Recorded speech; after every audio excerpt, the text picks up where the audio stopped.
Okay, so we are now live on Facebook. So we're gonna get started at 7. We're gonna start letting people in, and then we're gonna begin at 7:10.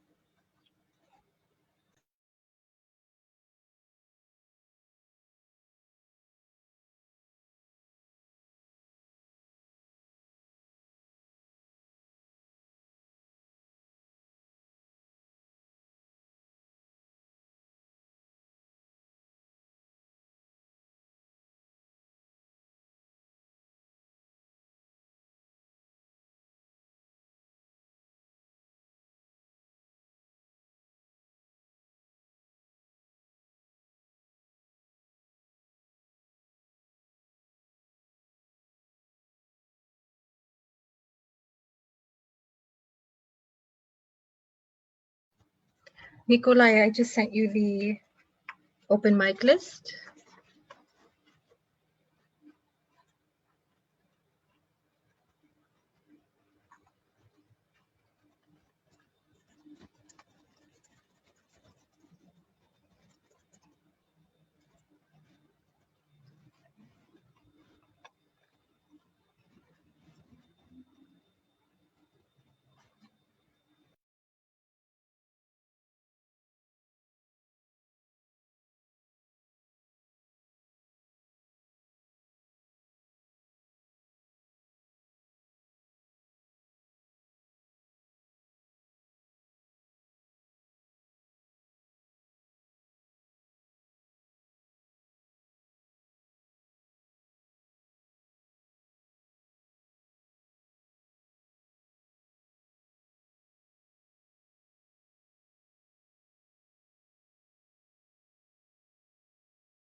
Okay, so we're gonna start soon. I'm gonna start letting people in.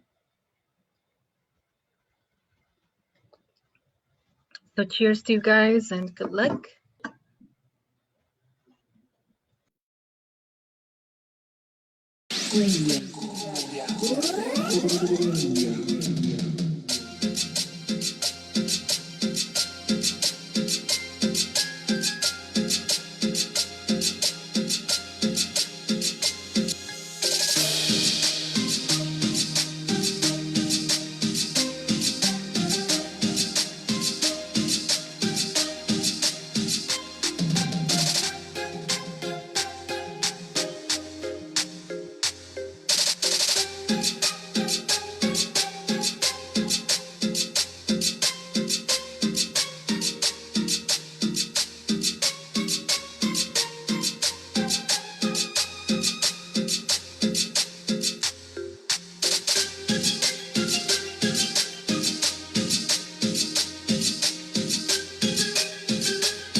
Turboso sonidero desde San José, California, para el mundo. Estamos haciendo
Como extraño mi sabana hermosa, metido en la cordillera, esperando que llegue la hora de regresar a mi tierra.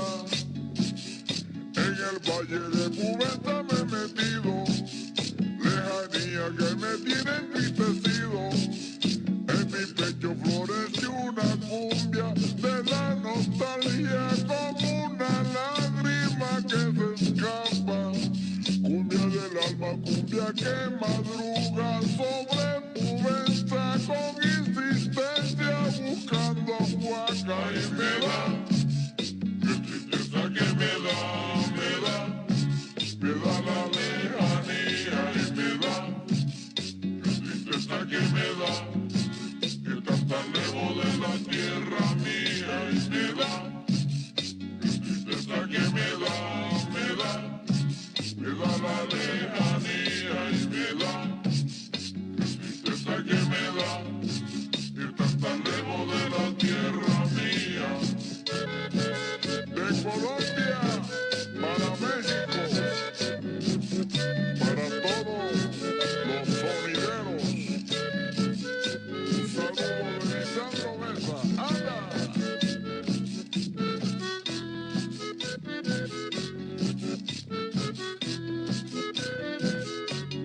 En Nuevo León se baila la cumbia.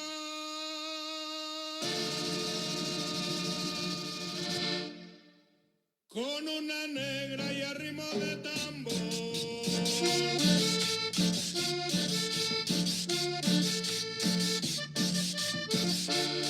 A Valle Verde me voy bailando, San Bernabé me voy a gozar. Independencia me está esperando, en la Zapata van a bailar.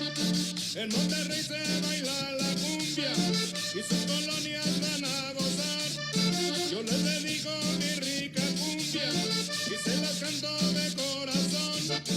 A Nuevo León como yo te quiero, a Nuevo León oye mi canción. Toda tu gente ya está esperando y se preparan con emoción.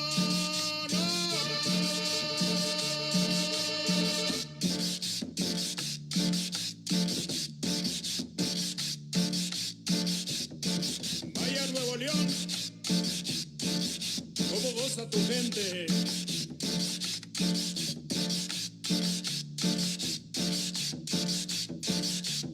Los embajadores de la cumbia, Supergrupo Colombia.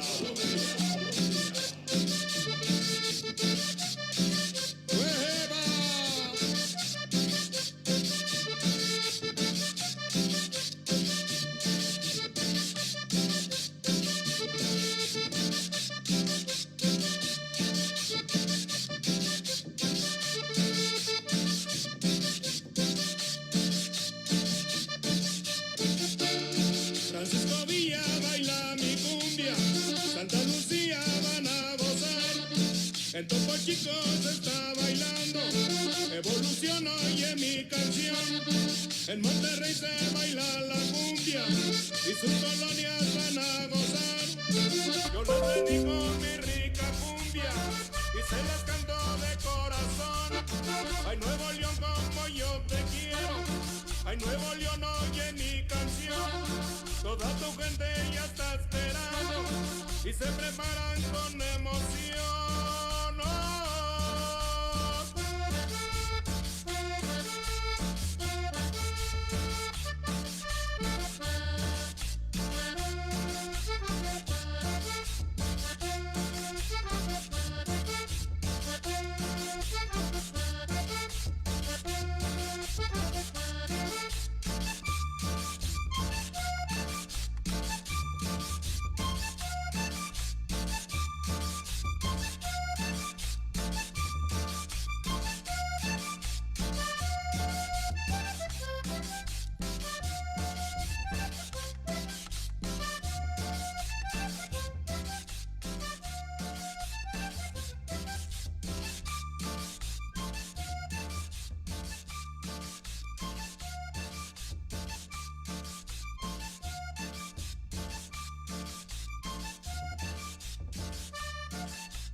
Buenas noches. Hello, everyone. Good evening. Thank you all so much for joining us tonight. Just want to say, if you have your mic on, please remember to mute. And thank you, everybody, for coming out tonight. This is our second installment of Future Now, a reading and open mic series for Black and Brown writers and artists. My name is Ivan Salinas. I'll be moderating the chat throughout the night. Just a few things before I introduce our host. Just so you all know, we'll be posting a recording of the event on our website. And keep in mind, if you are sharing a piece, that it will be posted. So feel free to share it with all your homies and your familia. Tonight we're doing a book giveaway of Hombre Lobo. So to enter, just message Viva Padilla in the chat with the word raffle, and we will announce the winner at the end of the open mic. Thank you to all our readers tonight. Throughout the night, I will be posting links to their social media, how you can support them, and how you can support Dryland as well. So be on the lookout for that. If you have any questions as well, just message our editor-in-chief, Viva Padilla, in the chat. So to start this beautiful night, the poesía, join me in welcoming our host of the night, one of the hottest poetas of Los Angeles, author of Nuclear Shadows of Palm Trees, a lover of words and Hello Kitty and Dryland assistant editor. Join me in welcoming Nicolai Garcia. Take it away, Nico.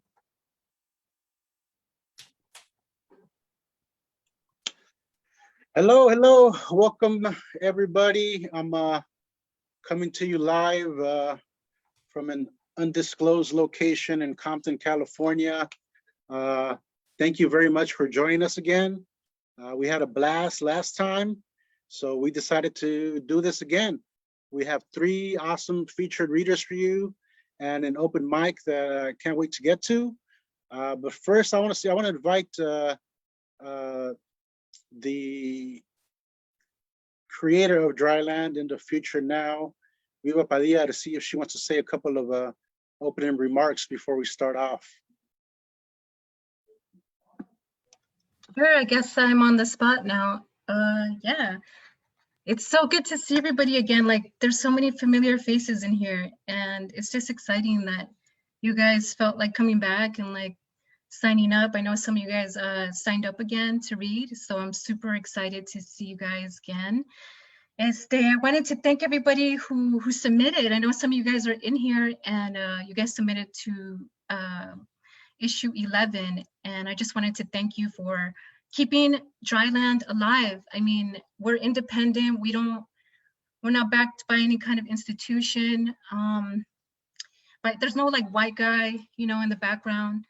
It's all like a dream of mine. And then Nikolai and Ivan and Amanda, who are part of the team, are making it all just kind of like keeping it alive. And I recognize that like the community is also a big part of that, and you guys are a part of that. So I'm just, and you know, the more work that we put into this, the more I see like the community getting bigger and bigger. So I'm just like really happy about that. So I just wanted to say that.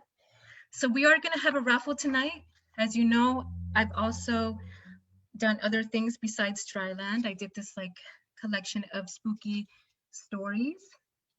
They're actually true stories written by just regular folks who wanted to share their paranormal experiences. And so if you want to enter the raffle and you want to win this thing, just send me your name in the chat.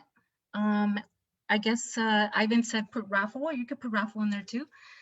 And by the end of the night, we're gonna announce a winner. So, but yeah, I wanted to just thank you guys for keeping us going. And I hope we get to see you guys in real life. We just hit our 6-year anniversary, and you know, it's like crazy. I'm like, we're gonna reach 10 years, and then it's gonna be like a whole 10 years. Like that's a real thing. It's gonna be real someday. It still doesn't feel real. So what we're gonna do to commemorate is we're gonna give you guys a coupon in case you guys want to pre-order issue 11. And that secret code is Future Now secret code. We'll put it in the chat too, just so you guys know it. But it's a coupon for issue 11. So if you guys want to order that, that'll be there. Okay, I don't want to talk anymore because I think that's enough. I hope you guys enjoy your night. I'm gonna just have a little drink because for some reason I still get nervous, like even though it's Zoom. Yeah, Tika's here, Alan's here, Briana's here. These are all great poets, great writers that we're happy to have in issue 10. And this is what we look for. We look for the best in Black and Brown writing. It's not just about meeting quotas. It's not just about, you know, publishing ourselves. It's about publishing the real like talent that we have and showcasing that. So I'm really proud of having these readers with us here today. I have a lot of respect for them, and I can't wait for you guys to meet them and enjoy their work. And okay, so that's enough talking for me. So I'm gonna just mute myself and go on to Nikolai. Okay, let me go ahead and start off. I was having a little trouble with my internet a couple minutes ago. So if I disappear for a minute, I'll be back and Viva will momentarily take over, but hopefully everything will go smoothly like last time. And yeah, before I start off introducing our first poet, I just want to say, you know, these 3 featured readers that we have for you guys, they're all in issue 10. You guys, if you guys don't have a copy, you guys should definitely check it out. And I think maybe Ivan will post up a link sometime in the chat. Okay, but first, let me welcome Briana Muñoz. Briana is a writer from Southern California. She is the author of Loose Lips, a poetry collection published by Prickly Pear Publishing, and author of the forthcoming collection, Everything is Returned to the Soil, which should be coming out this year from Flower Song Press. Her work has been published in Dryland, in Boundless, the anthology of Rio Grande Valley International Poetry Festival, and the Oakland Art Review, among others. You can find her on Instagram at A Woman of Words. here she is, Briana, and hopefully you can tell us a little bit about your book coming out. Hi guys, thank you for having me. And I just first want to say the great thing about virtual readings is like splitting my time and just saying yes to all readings. I'm actually here. I do danza azteca, so that's going on in the background. So just a warning there. My second book that's going to be published by Flower Song. Yeah, it's a collection having to do with cultura, spirituality, danza, just all of that. And yeah, I'm very excited for it. Flower Song's doing amazing things, as you guys, I'm sure, have been seeing on your feeds. So I'm very honored to be part of their family.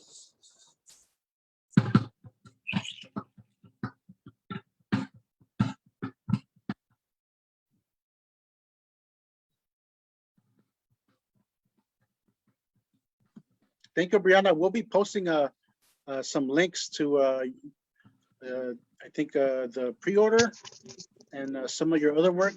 But you can go ahead and start your reading. Okay, great.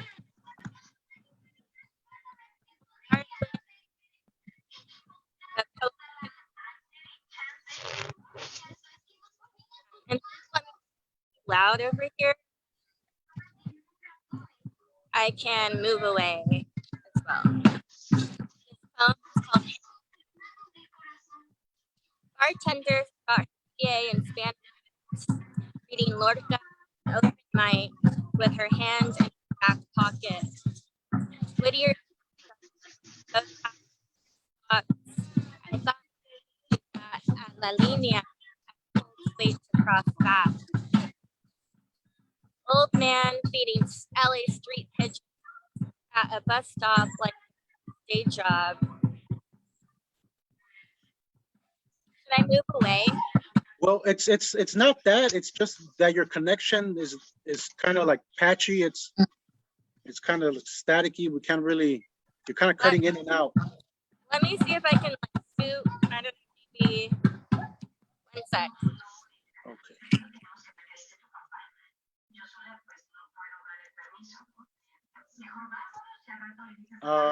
Let's see.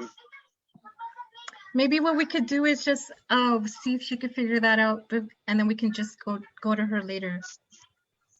Okay. Well. Because it sounded really, really patchy. So. Yeah. Let me.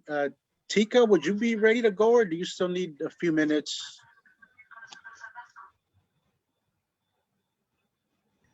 I'm fine. I'm ready. Okay. Okay. All right. Let me go ahead and read your bio then. Let me Cool. introduce you.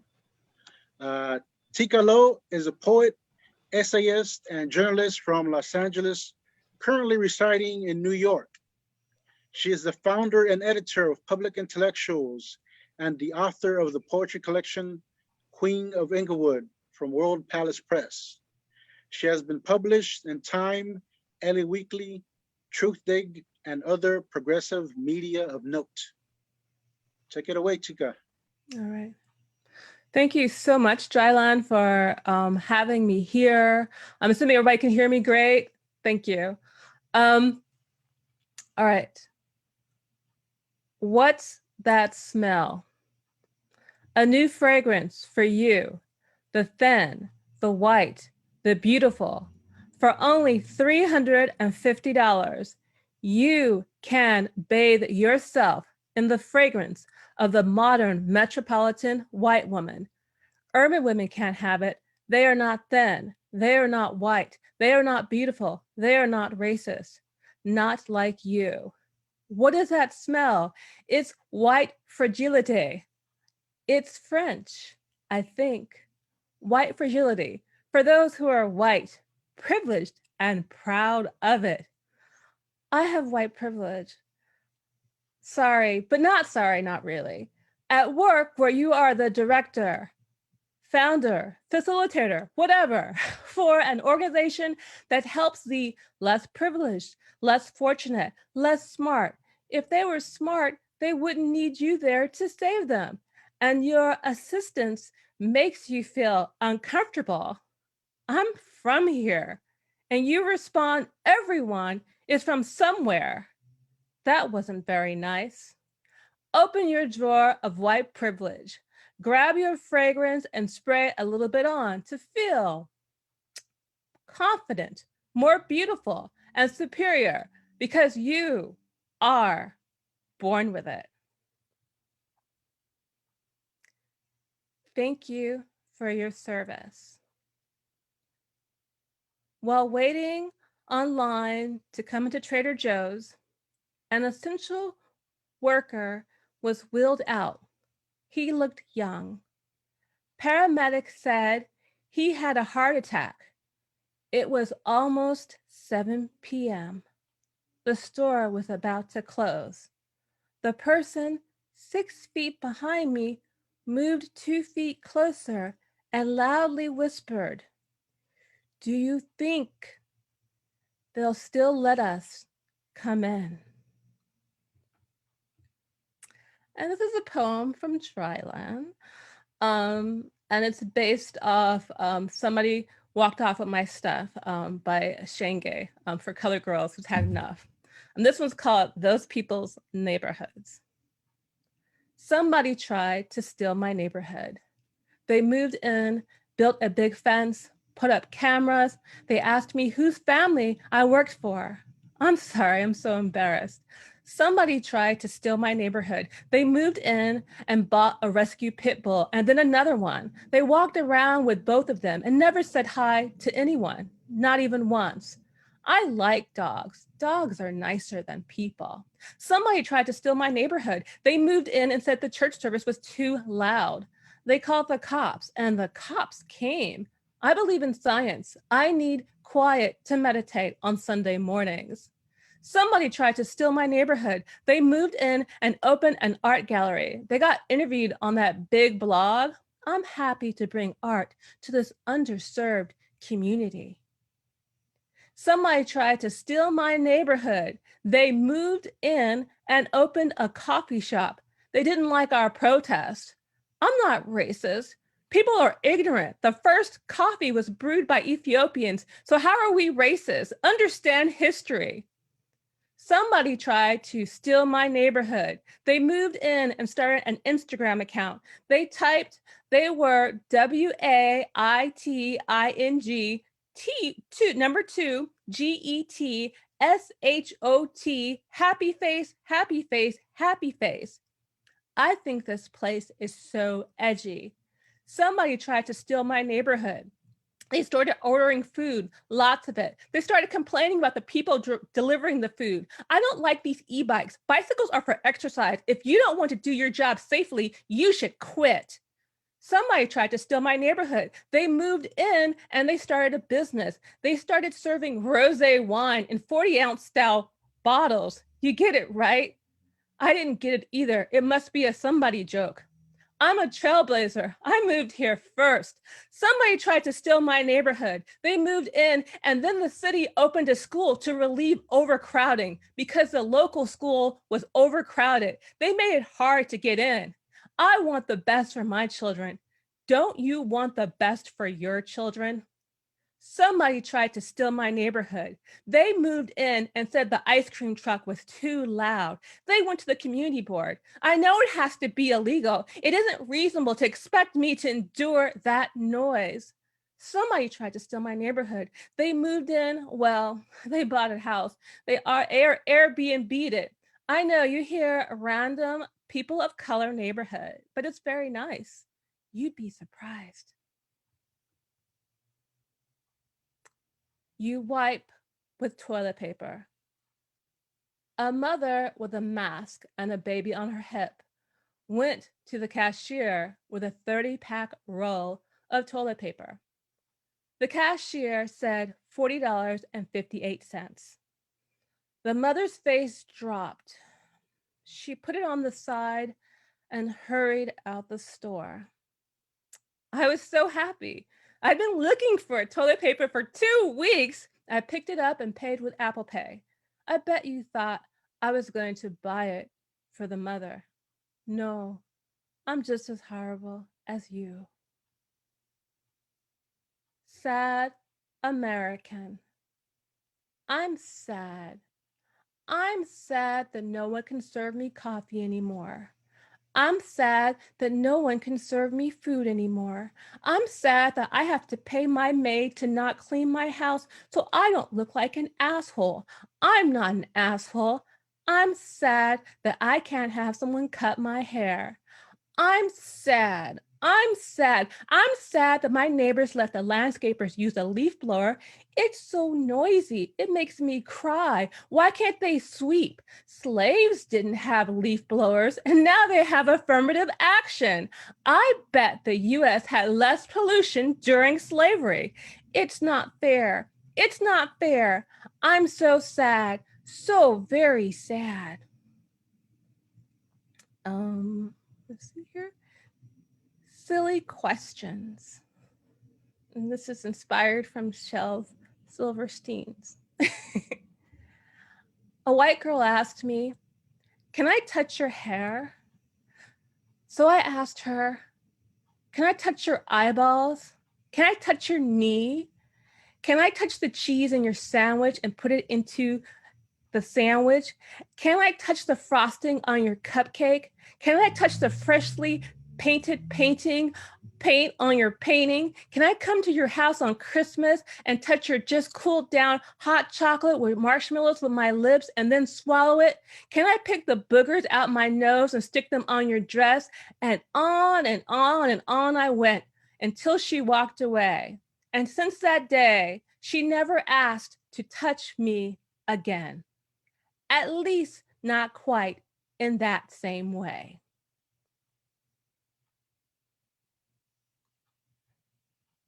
Cookies.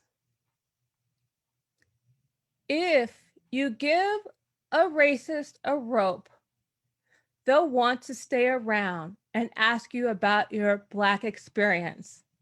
Then they'll say, "I was poor too."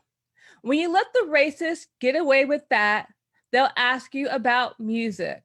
They'll ask you to play a song, and even though the song you played didn't have the N-word in it, when the song is finished, they'll ask, "Why do Black people get to say the N-word, but white people can't?" But it won't be a real question, and they won't say the N-word. They'll use a real word. The racist will then take a look at you and look up, and then they'll look down, and then they'll try to touch your hair. And when you move away, they'll say, "Why are you being so sensitive?" Then they might bring up O.J. Simpson and Black on Black crime. And then they'll get real comfortable and ask you to tell them a bedtime story about you or one of your relatives being abused by the police. Then they will then ask for video proof of the story. And since you don't have it immediately, they'll say, "Well, there's always two sides to every story." So then you'll spend 20 minutes looking for the video. And when you find it and show them, they'll still say, "There are two sides to every story. And why was your father resisting?" When they're done, they'll want to take a selfie with you so they can post it on social media and show everyone that they have a Black friend, you. And after they do that, they'll remember that you're Black and will proceed to choke you with the rope you gave them because they are scared for their life. Don't give a racist a rope because they'll never seem to hang themselves with it, but they always seem to hang you in the end. All right. This poem is for Nikolai. It's from my book, Queen of Inglewood. You can't ask Alice because she's dead. Hello Kitty is so cute, but she doesn't have a mouth. She has lots of outfits and lots of friends. One even gave her wings, but she's got no hole in her face. She can't say ouch or stop or use the safe word, but she is the best kitty. People don't buy your accessories if you aren't a good kitty. Everyone always thinks that Hello Kitty's smiling because she's so cute. But Hello Kitty is never smiling because she doesn't have a mouth. Okay. And then one more.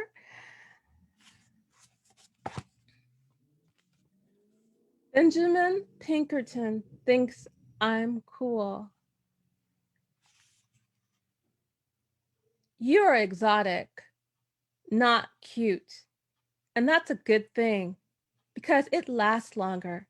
We can last longer because you're exotic, not cute. I can last longer because you're exotic and not cute. I see in you. I can see inside. You remind me of the past. You remind me of high school. You remind me of history class. You remind me of the dark in high school with my bedroom door locked and the radio turned loud and my mother pounding on the door. Are you okay? What are you doing in there? Hey, what are you doing in there? Answer me. And I teach high school, so it helps me to remember. So I can see you. I can see the outside of you. I can see the smell of you. I can see the taste of you. I can see the feel of you. I can imagine all of you as you stand and look at me from the left side of the counter and ask me to please pass the sugar for your scorching over roasted bitter Starbucks coffee from some far off place in Latin America or Asia or Africa or some weird mix because the manager forgot to order enough because he was hungover from the night before. Coffee beans coffee isn't nearly as bitter. Their coffees are more complicated, sophisticated of a blend.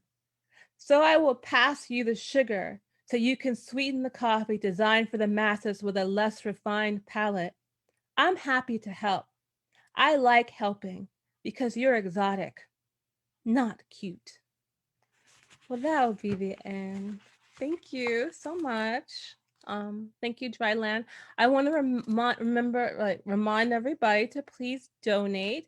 Dryland.org and it's donate, right? /donate. We're going to donate to them, so you should too.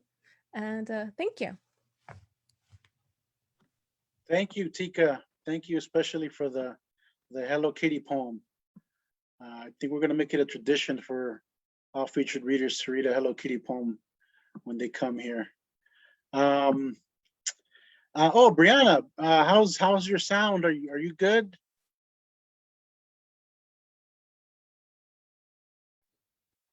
Can you hear me?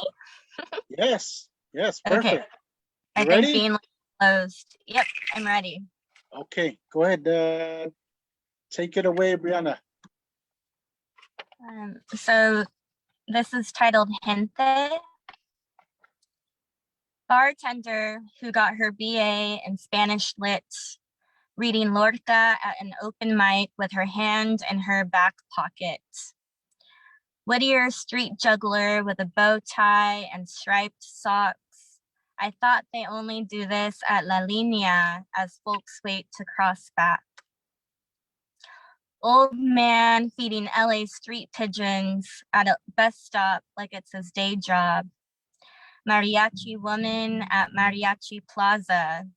You belong there just as much as they do. Man who asked me for change on my way to work.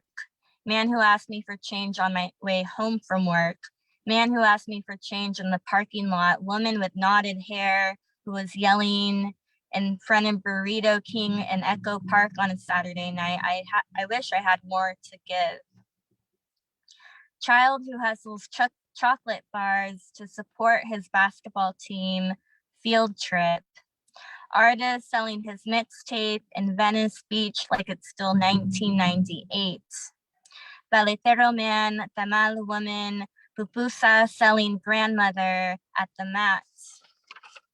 It is tempting, but I'm a vegetarian. Aztec dancers at Ruben Salazar Park with chachayotes wrapped around ankles, which resemble tree leaves shaking.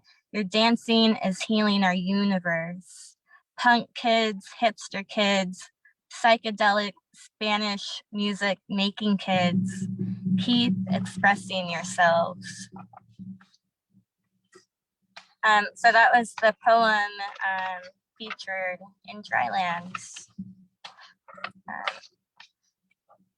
This is a poem titled "My Poem Isn't a Persuasive Essay."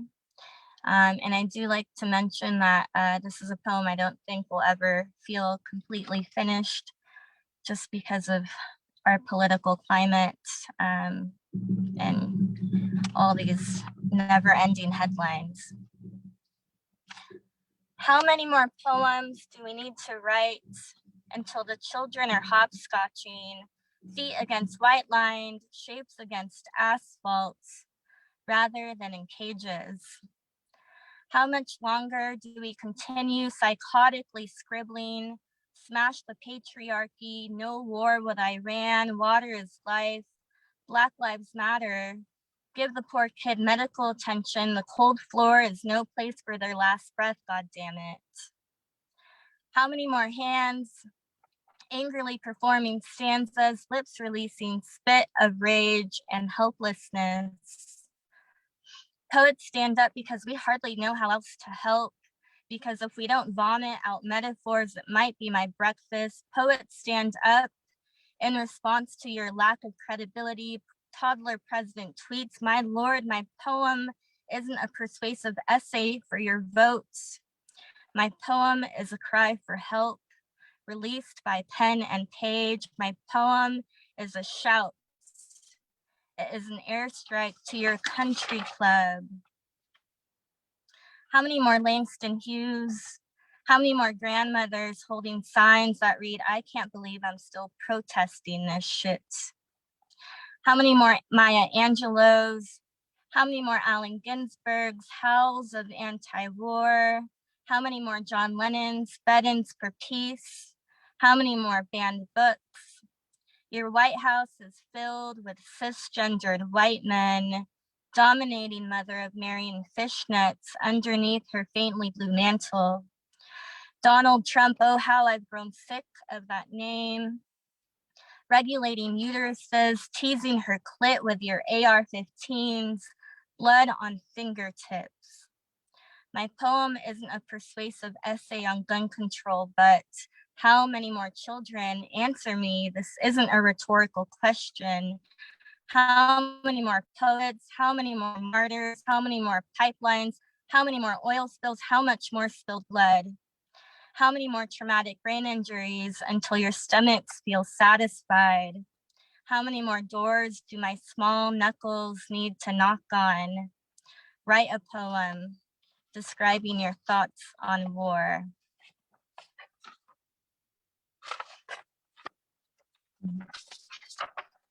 And then I'll just finish up with one last poem.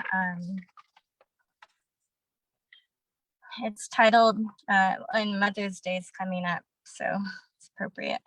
For my mother, a life of the party woman. I am a wild woman, greñuda woman, shut your lips type of woman, dance on tabletops kind of woman. I am made from my grandmother's stubborn rib, and my great-grandmother's had too much to drink liver. Made from the dirt on the faces of children at play, and from the sweat of my father working underneath a summer sun. I am a wild woman, uncensored kind of woman, a you don't like me, well you can leave sort of woman. Don't need your permission kind of woman, as a matter of fact, I make the rules type woman. I am a warrior doll woman, but I treat others with kindness woman. I'm a loose-lipped woman, word vomit woman, hair flying wild with the wind woman, scares the men away woman, made from hands that patty cake masa into tamales, made from hooves of horses, and my mother's soul's dancing tap tap for the universe. I am a wild woman. Thank you guys, thank you Dryland, and thank you all poet's reading today. Thank you.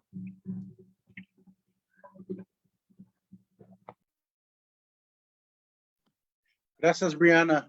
Thank you very much. We posted up some of Briana's links on the chat. Pro tip, I know there's like a lot going on in the chat, and that's pretty cool.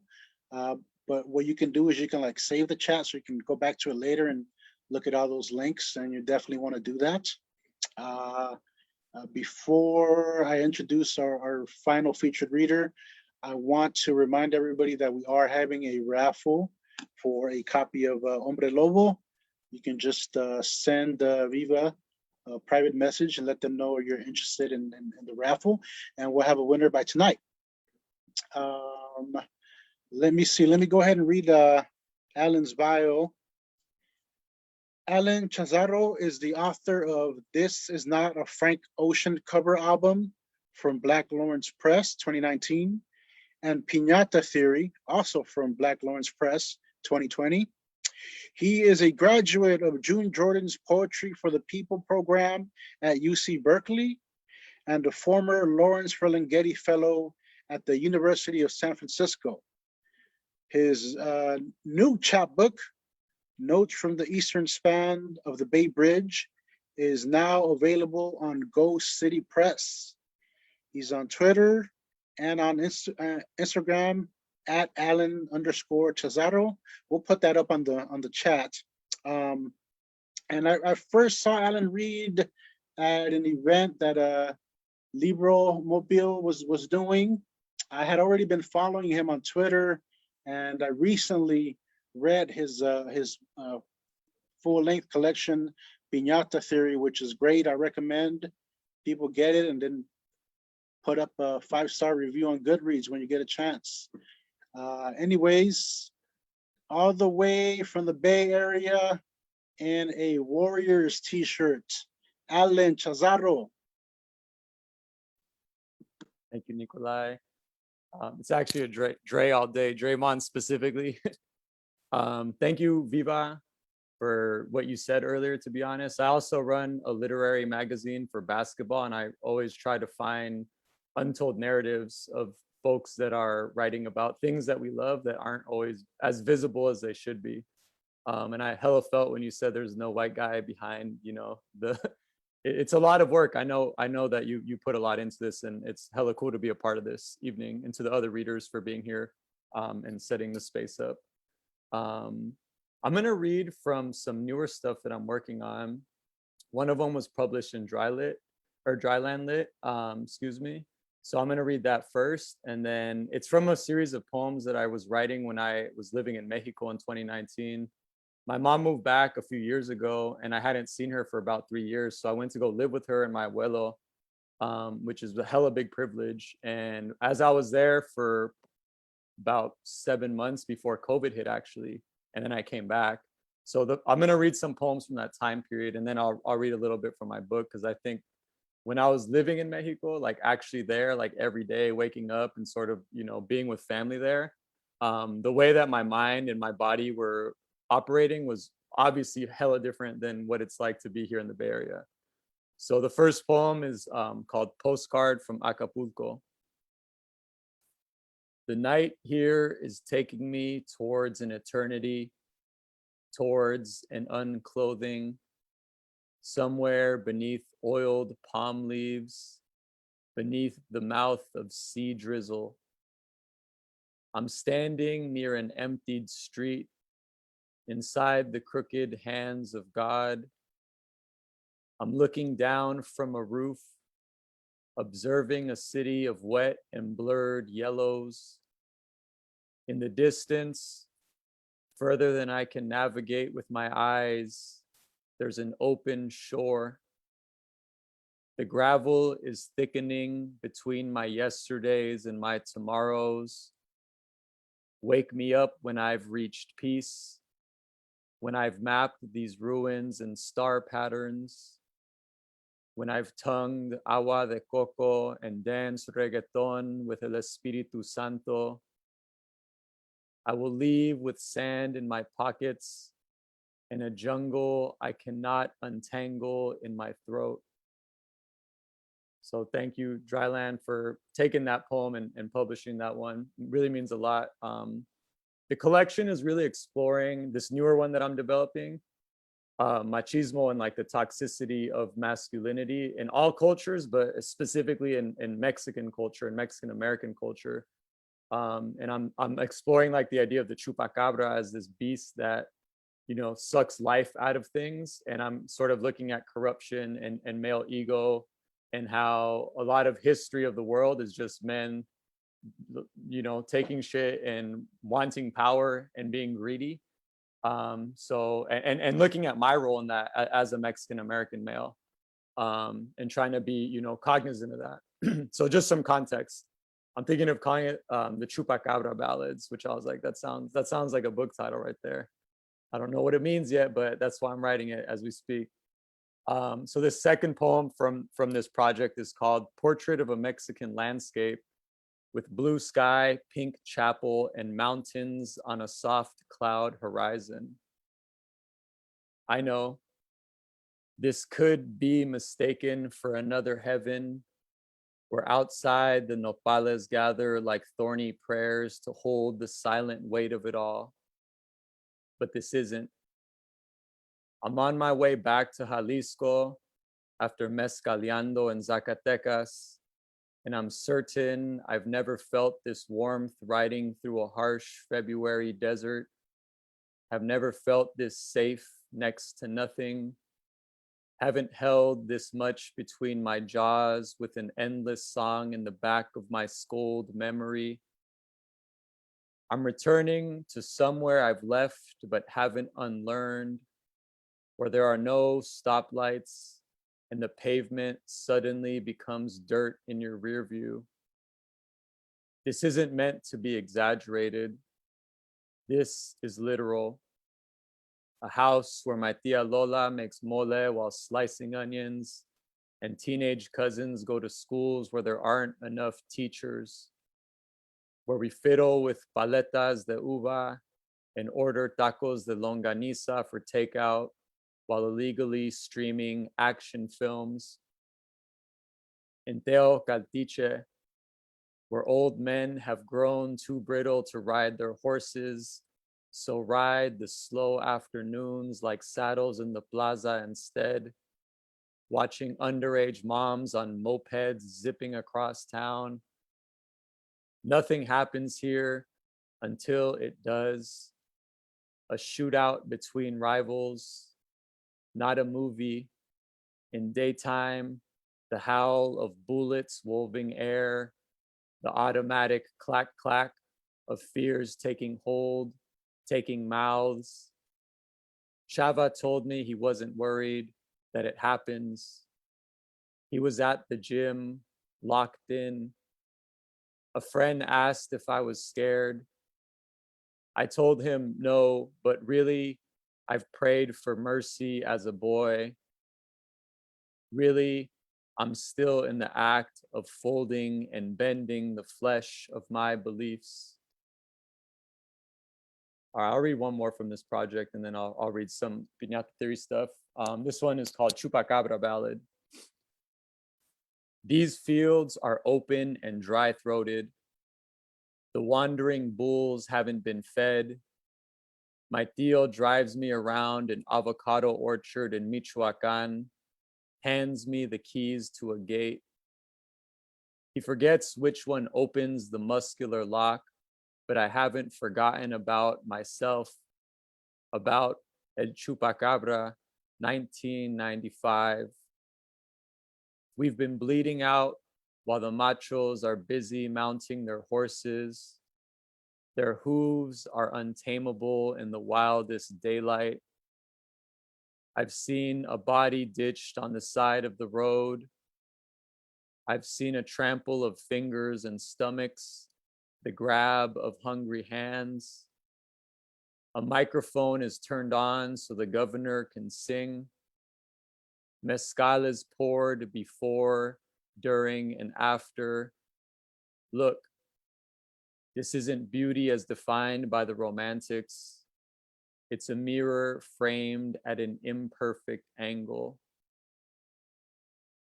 All right, thank you, thank you. So I'm gonna read a little bit from Piñata Theory. Again, thank you, Nikolai, for the plug. This is a book I spent, the oldest poem in this book is from my time at Berkeley when I was basically a teenager. So this was like, the poems in this are something I've grappled with for very long, for about a decade, I would say, before I actually published this book.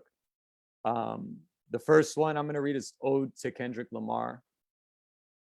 There are nights like tonight when it rains biblical amounts of everything and music plays while I drive somewhere I usually don't go after dark because I get lost in my head while my wife plans for next week and I try to decide where to park and when to leave, but instead I down IPAs and smash In-N-Out burgers into my gut before the smallest words crawl out, forced.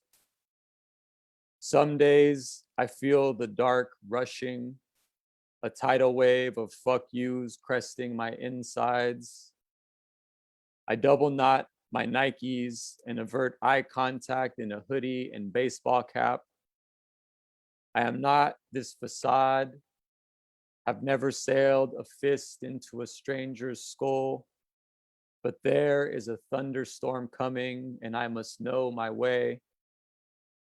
Tomorrow, I'll drive a pickup to the end of the road on the other side of 880. I'll park and read poetry while 18-wheelers rumble within inches of my chest. It's what excites and repels my attention while riding my neighborhood, how the blood of sweetgrass reminds me of something else. Yeah, 880. I see you, Jesse. I grew up off the 101, but once I started living in Berkeley later, the 880 became the 101 to me. I don't even think the 880 runs down to LA, huh? My LA folks, you probably know the 101 connects us for sure, but I don't think the 880 goes that far. Also, shout out, I see Leticia and Josiah Luis popped in. Much love. Josiah's book just came out recently. Dude is my neighbor and a pillar in the community. Check it out. It's hella good. Definitely enjoy it. I'll just read two more and then I'll shut up so we can hear the open mic, which I'm always more excited to hear like other people's work, to be honest. Matter of fact, I'll do one last one instead of two because I'd rather hear other folks here. So this last one is called Photo for My Unborn Child. I'm writing Bart from the airport, observing what's outside, corrugated fences with spray painted messages. This is sacred land. Fuck pigs. Die techie scum. The homes are historic and diverse as the people who breathe inside them, colorful and sprawling along a muscular shore. Your mother grew up here on 55th, around the corner from her cousin's tire shop and the bar your grandpa would take her to perform Mariah Carey karaoke as a kid to crowds of drunken men. The shop is closed now and the bar boarded up with graffitied wood, but the house remains with the ceiling your grandpa painted as the night sky. We will take you to see it someday so you can study how constellations are formed from the darkness of our mouths. Thank you, everybody. Much love for the folks that have read and are about to read, and for the organizers.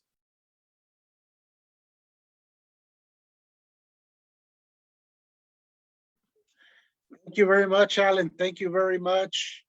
Thanks to all the three featured readers we had tonight. I want to do one last reminder that we're doing a raffle for a anthology of short stories, Hombre Lobo. If you want to win that, just send a private message to Viva And what I forgot to mention earlier is this prize is available in the US only, because international shipping rates are no joke right now. Okay, so there's that. I'm gonna jump into the open mic, but I want to read just real quick. This is not gonna take long, just a couple of ground rules, guidelines for the open mic. Please be ready to unmute yourself when your name is called, and please mute yourself again once you are done sharing. Open mic readers will have 3 minutes to share. Please be respectful of other readers' time. We will use the mute button at our discretion. And then last, we will not tolerate any hate speech, no racism, sexism, homophobia, etc. If you are not on the list, if you didn't fill out the Google form, you can still send a send a private message to Viva, and we can add you to the open mic list. I'm pretty sure we can get to everybody, hopefully. But yes, thank you, Alan, thank you, Teka, thank you, Briana, and let me move on with our first person on the open mic. If you guys came in early, you noticed we were playing some cumbia music, and the birthplace of cumbia, Colombia. There's a lot of things going on right now in Colombia, and so the first person that I wanted to bring up is a brother from Colombia, and he's just gonna say a couple of things regarding what's going on in Colombia and read a piece inspired by what's going on over there. So let me see, Mauricio Moreno, if you're ready, please take Ready to go, Nico. Thank you so much. Thank you, Nikolai, Viva. Thank you, Dryland. It's hard for me to put this to words, but I'm gonna try anyway. Right now, our country is going through a massacre. The numbers change every day in terms of how many people have died, but right now I have 34 murders, 1,700 cases of police violence, 831 arbitrary detentions, almost 90 disappearances, 10 counts of sexual abuse and rape.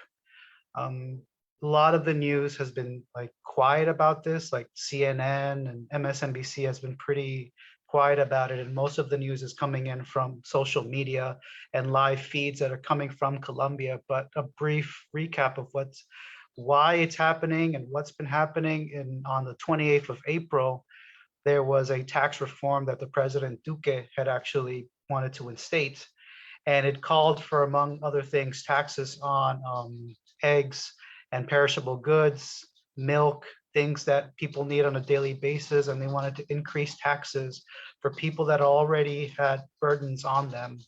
And this would have been something that would hit people that are basically above the poverty line, barely above it. So it reaches a lot of people, and this is a laundry list of things that people have been pissed about: assassinations, people disappearing, there's still violence, there's still a horrible response to the pandemic.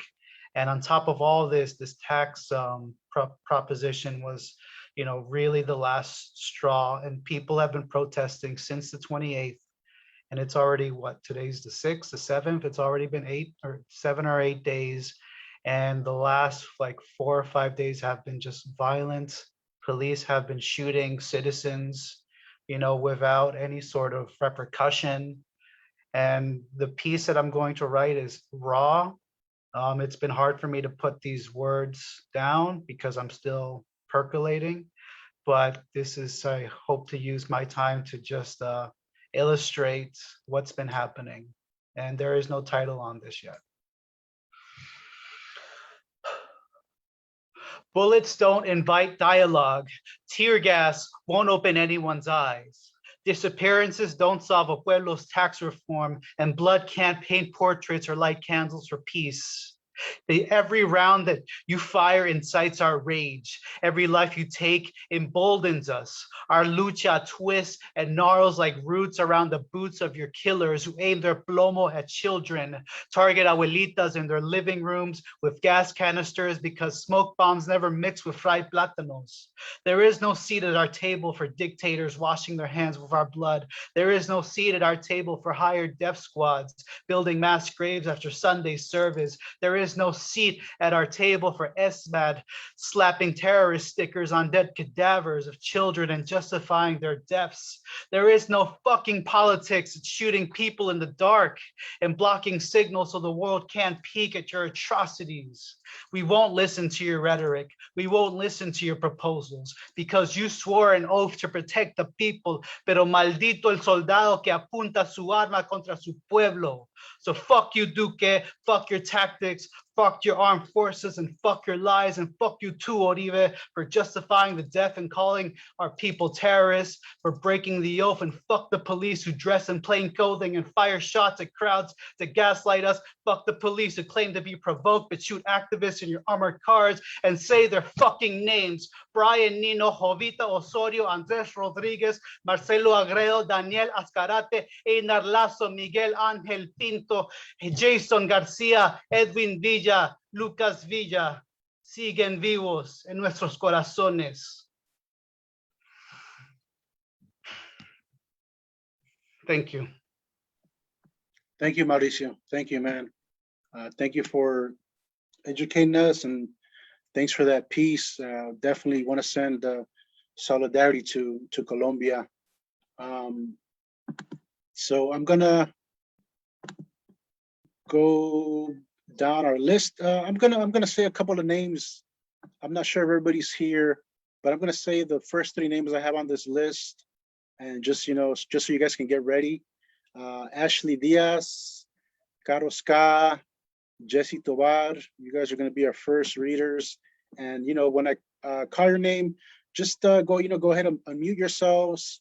Let us know where you're coming from, and if you're reading any awesome books right now, then just get into your piece, okay? So the first person, let's see. Ashley Diaz, are you here? No. Okay, what about Caro? I know Caro's here. Caro, you ready?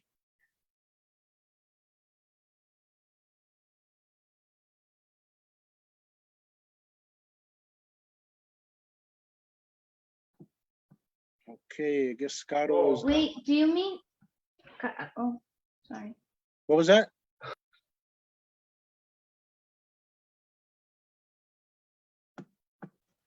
I don't think you gave a last name, so there's more than one Caro that signed up.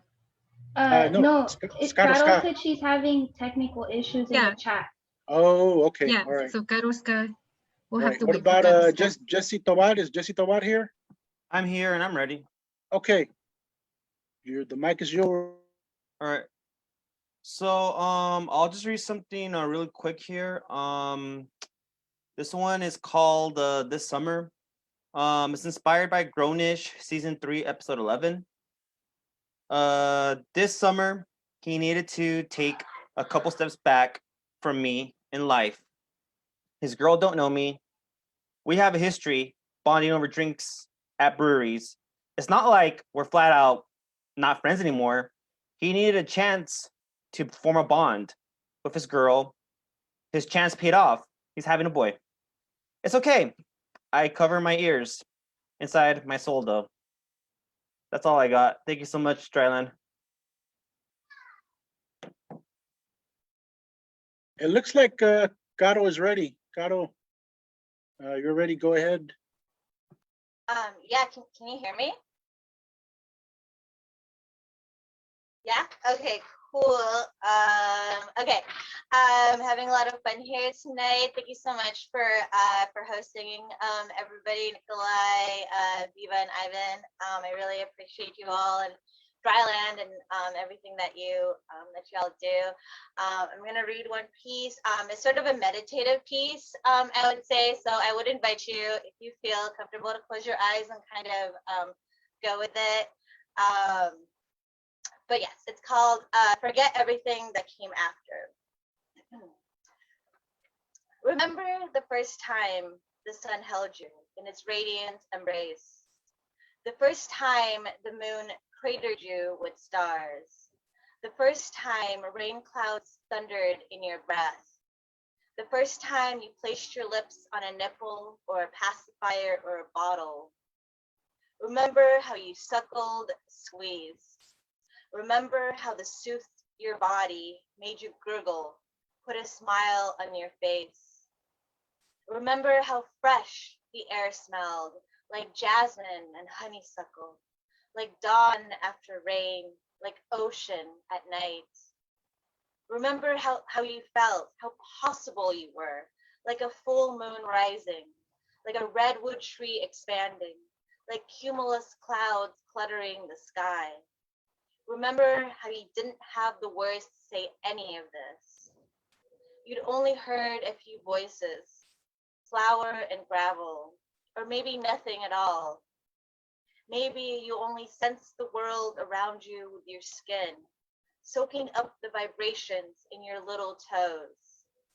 Remember what it was like to be born, pushed out from the womb, slick in blood, or maybe you were lifted out, the womb cut open to release you.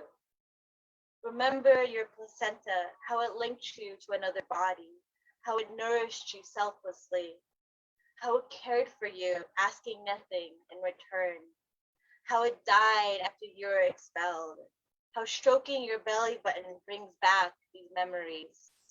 Remember the unremembered, the first moment of life, when you had no idea who you'd be or how you'd grow. Remember your first breath, how it lifted your lungs, how it tasted in your nostrils. Remember how you came into this world, how the universe splayed its energies across light years and birthed your soul. Remember how you are a blessing and forget everything that came after. Thank you. Thank you so much for giving space to my poem, and I'm interested to hear everybody else. Yeah, that's it. Thank you, Caro. Thank you. Let me give you guys a couple of names. Desiree Canel, Linda K, Anabel Ramirez, Azucena Susana. Is that Jennifer? It might be Jennifer. Desiree Canel or Linda K, or any of you in the room? No. Okay. What about Anabel Ramirez? Are you here? Oh, there you are. Anabel, Hola, yeah, buenas go ahead. tardes. Go ahead and introduce Good yourself. evening, everyone. Let us know where you're coming from. Of course, good evening, everyone. I first initially became more involved in the poetry scene, especially with Las Lunas Locas in Avenue 50, Eastside Cafe with Iris de Anda when she would do Thursdays out there with, I think it was Underground LA Writers. I don't remember right now, but that is who I am. And I'm excited to be here, and I appreciate everyone's presence. And the poem I'm about to write, I actually wrote in my Chicano 10A class at UCLA. So I hope you all enjoy it. I'm a little nervous, I'm not gonna lie, but I'm excited. Okay, here it goes. Rooted love. Today, as I'm visibly seen within this space, I clearly represent a spectrum of my identity. Today, I have no fear, and I challenge the immoral oppressor, the destroyer of humanity, the infiltrator since the birth of my existence. Today, I end generational violence and trauma. I modify my genetic memory of this horrific reality to be replaced by my love. Today, I resist without fear to exist with my emotional self, to unconditionally love without a premise. Hoy soy una chicana madre, purépecha y zacatecana, sin vergüenza pero con orgullo. Today, your self-identified free-willed personhood is the revolution. Today, the system is rigged, our present predicted. However, this systemic control does not divide me with disdain fear. I vividly stand strong to my rooted self, my foundation. Donansing. She feels me, Mother Earth, feels my spiritual reconnection to her. She feels my resistance to the system, my rooted love. Donansing. Thank you, everyone. I appreciate your time.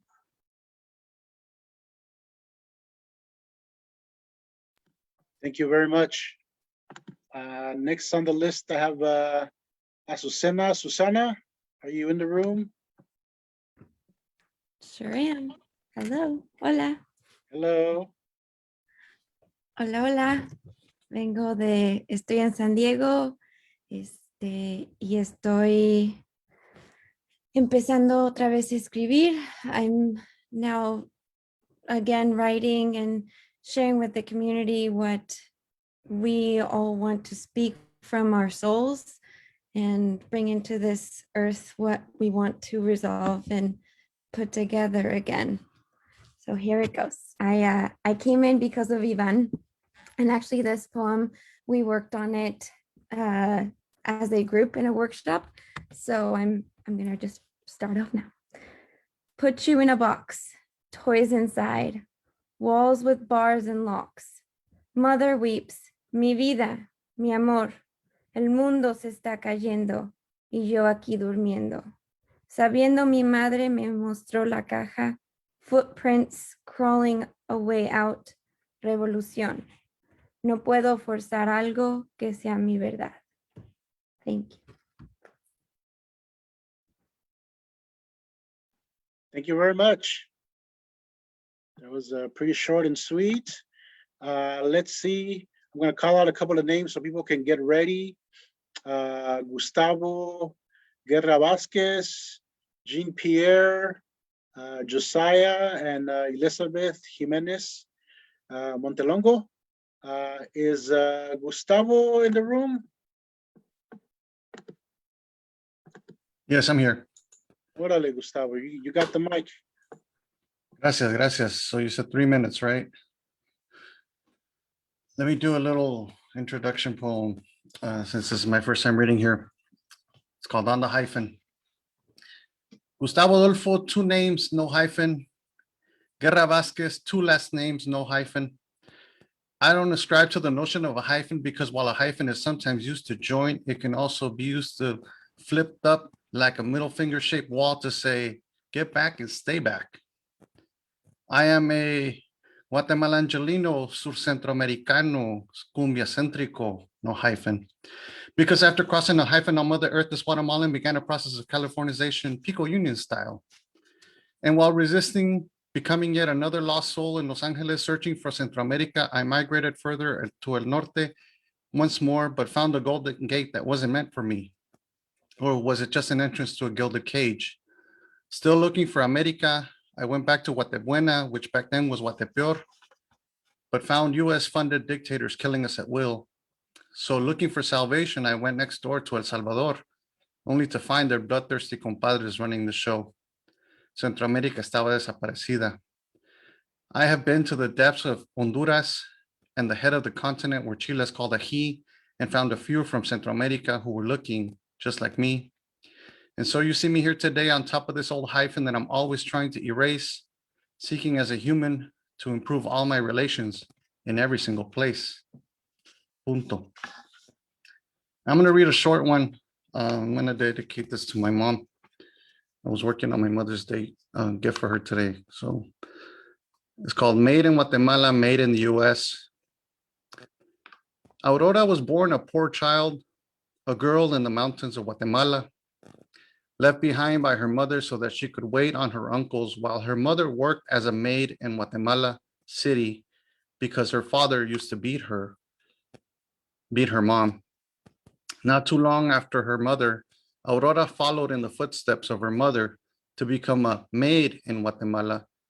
Half a century later, Aurora, a maid in the US, buys clothes in Los Angeles to send back to her family members, but she looks at the tag to make sure that the garments don't say made in Guatemala by Free Trade's Maids in Guatemala. Punto. Thank you. Thank you, Gustavo. And, go banana slugs. Hell yeah. All right. Jean-Pierre, I believe you're here. I'm here. Buenas noches. The mic is yours. Okay, thank you. Rapidito, soy un poeta tico que vive en Compton, California. Y esto es de mi segundo libro que se llama Herencias. El título, La trágica belleza de los tiempos inciertos. Un listón negro anunciando el luto cambia el retrato familiar. La muerte con sus manos de frío escribe un nombre más. La pandemia le roba el aliento al mundo y el dolor habla como llanto en todos los idiomas. La historia cambia su tono en un instante, voltea su cara y llora miedo al escuchar los primeros meses del año quemándose como el diciembre de Australia. Los gobiernos navegan el caos sin mapa, terminan ahogándose en su ineptitud mientras que la culpa brinca de boca en boca sin tener un verdadero dueño. Las ciudades del planeta se apagan en el insomnio que inspira lo incierto, transformándolas en fantasmas de lo que fueron. El mundo enfermo se detiene por completo.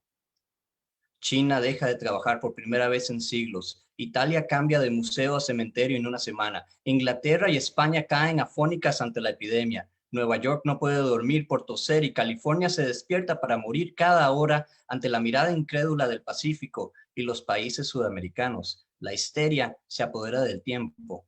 Las tiendas se inundan con gente peleando por papel higiénico y botellas de agua. El odio y el prejuicio inspiran ataques a la población asiática, mientras que el pobre y el inmigrante siguen trabajando, terminando los rascacielos que adornan las capitales del mundo, recogiendo los alimentos para que el rico no tenga hambre, arriesgando sus vidas sin opción al desempleo. Es la primavera más gris de la historia, y la muerte, con sus labios de frío, se roba otra alma.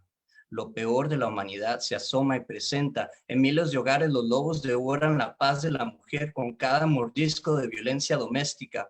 Se emborrachan para anular las noches perdidas que dejan infancias y mujeres traumadas. Los dueños de negocios se despiden de la vida esperando la ayuda que nunca llega del político indeciso, suicidándose, acompañados por el grito agobiante de la deuda. En la frontera entre Estados Unidos y México, detrás de las barras sin estrellas, aún esperan los niños del sur rogándole a la mañana que les regrese a sus familias. Los pasillos del hospital se visten de funeraria. Las despedidas por texto y video terminan siendo entierros mientras los doctores se acaban los días y las noches tratando de detener la tormenta con sus dedos.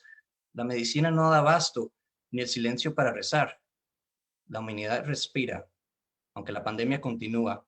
Y las ciudades empiezan a revivir, la ciencia persevera, celebran indicios de una cura, los hospitales son santuarios de milagro, la epidemia cede con el invierno, las casas se vuelven escuelas y oficinas, la vida se sacude la muerte de encima. La trágica belleza de los tiempos inciertos florece en el corazón del futuro. Gracias. Thank you so much. Thank you so much, Jean-Pierre. I'm going to have Josiah Luis go up next. I hope he reads something from his new book.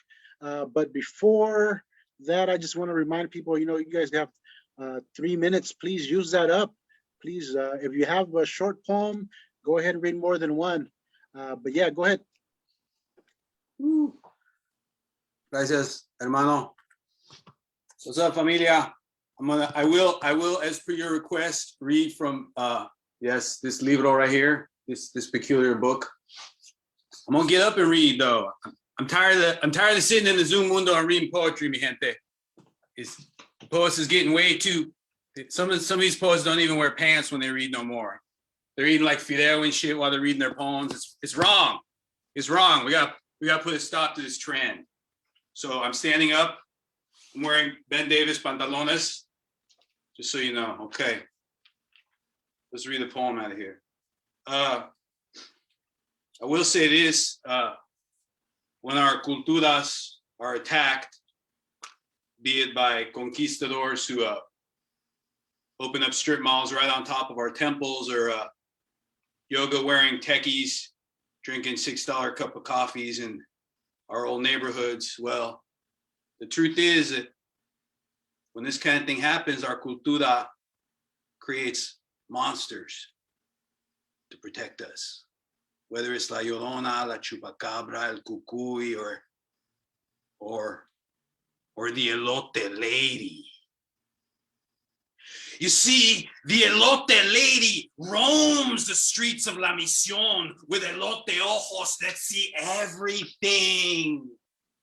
Algunas veces she'll stop and feed you. Algunas veces she'll run you through with a sharp elote stick and eat you right before slathering you with sal, chile, mayonesa, sangre, limón. That elote lady is fierce, man.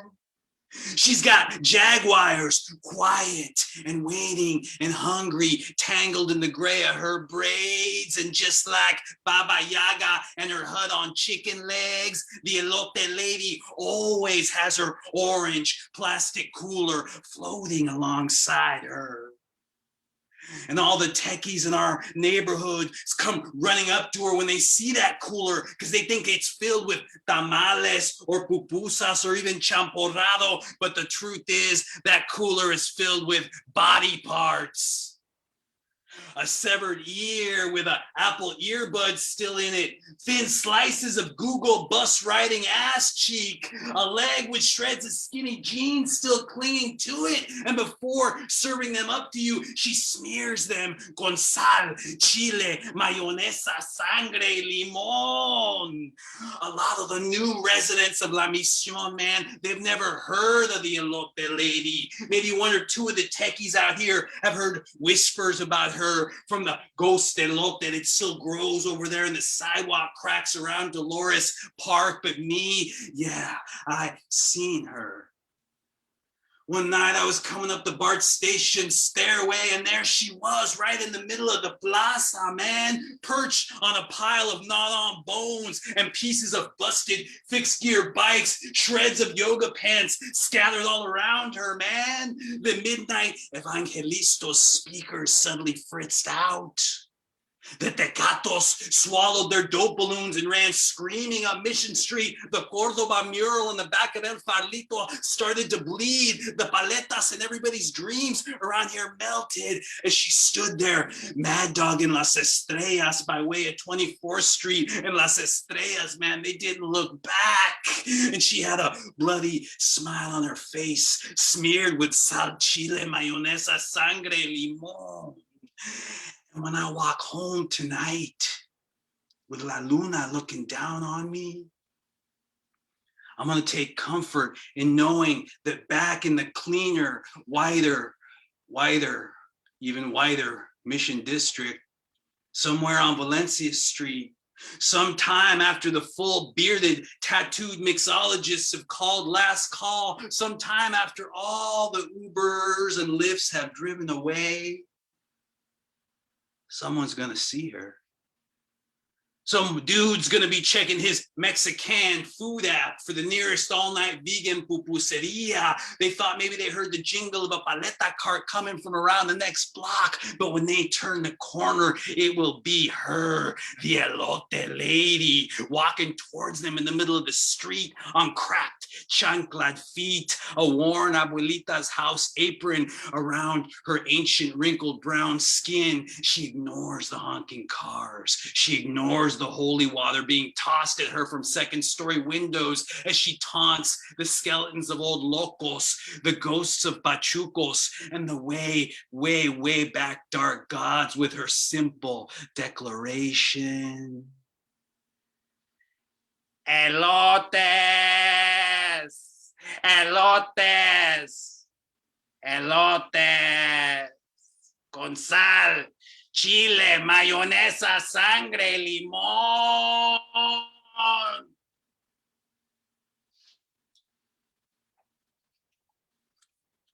It's okay if she eats some of the techies. There's a lot of them. No one's gonna miss them. It's okay. Gracias, mi gente. Whoop, whoop. Black Freighter Press production. Support Thank Black and you. Brown arts. Thank you, Josiah. Thank you for standing up. That's pretty awesome. I'm not gonna stand up, mostly because I'm actually wearing yoga pants and that would just be awkward right now. So let me just introduce the next reader. That would be Elizabeth Jimenez Montelongo. Hi, everybody. Yes, I'm Elizabeth Jimenez Montelongo. I'm here in San Jose, Santa Clara area, and I have 2 poems to share. Been looking forward to reading this one, so I hope you like it. It's called Como con las manos. I want to hold my food, feel it with my fingers, the texture on my skin before I taste it. I want to hold that taco al pastor.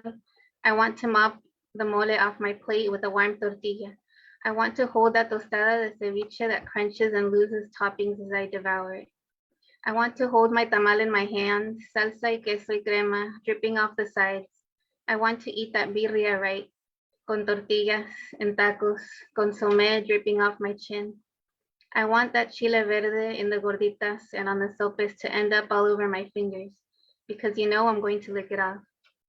My daughter wants to eat scrambled eggs with her fingers. Enjoy. Roll up a pancake and eat it like a taco. Go for it. Hold those little trees of broccoli. Pick up those peas one by one like they're gems. Touch that food, shape it, arrange it. Some call it playing with food. I call it art, and my mom let me do it. Orange Mexican rice teocalis, little flat-topped pyramids de arroz were my recurring sculptures. Table manners are for the table, not for people who know how to experience their food long before it gets in their mouth. Some would judge my way of eating, but so what if my elbows are on the table? At least I'm not putting my codo on the minimum wage. So what if I slurp my caldo de pollo? At least I'm not slurping all the profit off someone else's labor. So what if I lick my fingers, smack my lips? At least I'm not licking or kissing anybody's anything. So what if I burp? It's better than talking the talk, making promises I won't keep. So what if I play with my food? At least I don't play with other people's lives. There are some things I don't know. I don't know why I've never eaten my enchiladas con las manos, or why there is a limit to how high I can pile the pozole on my spoon. But I do know when my napkin stays on the table, you can bet I'm leaning over my food, breathing it, slurping it, taking it all in, the way food was meant to be handled. That's how to handle comida, con las manos. Sitting crisscross on the floor, on top of a tapete, made of repurposed judgment, reduced hierarchy, recycled capitalism. All right, that was one. And then the other one I'd like to read is called Cross a River of Blood. And it's part of this anthology Palabritas by Harvard that came out last year. So just to thank them for publishing it. Cross the River of Blood. This is dedicated to my ancestors who traveled the continent freely, to those who travel north and never make it, for those who are caged for surviving, for those who make it to struggle or thrive, for my abuelitos, my parents, and my baby, and for those who will come after. For you, I would cross the river of blood that surrounds my feet with you on my back. For you, I would wear that crown of barbed wire that pierces my forehead, making red stripes pour down my white gown. For you, I went to battle in the place between life and death. That moment when we first survived together, our eyes met and fire fell from the sky, a sudden canyon between us, and one became two. I knew I would die for you. I knew I would live for you, destroy and recreate for you. One cry, one smile, one laugh, two little arms, two little lips, one little hand in mine. Now rivers of blood turn to water, and lightning makes dead hearts beat.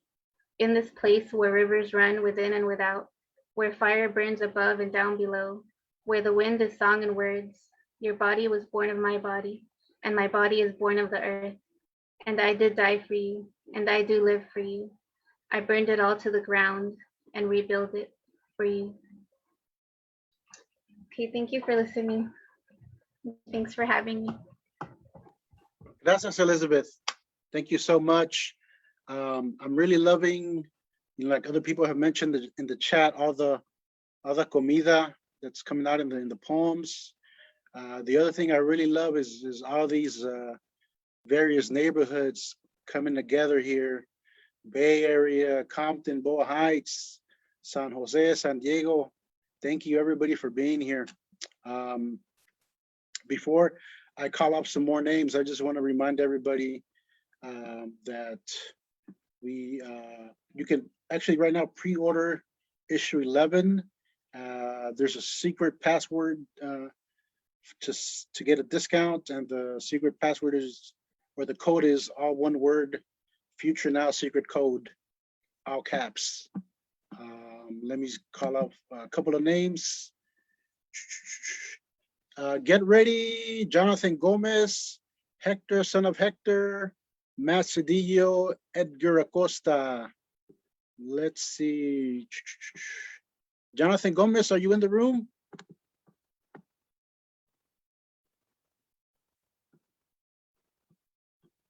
Last call, Jonathan Gomez. No. Okay, who's next? Hector, son of Hector. The mic is yours. All right. Can you guys hear me?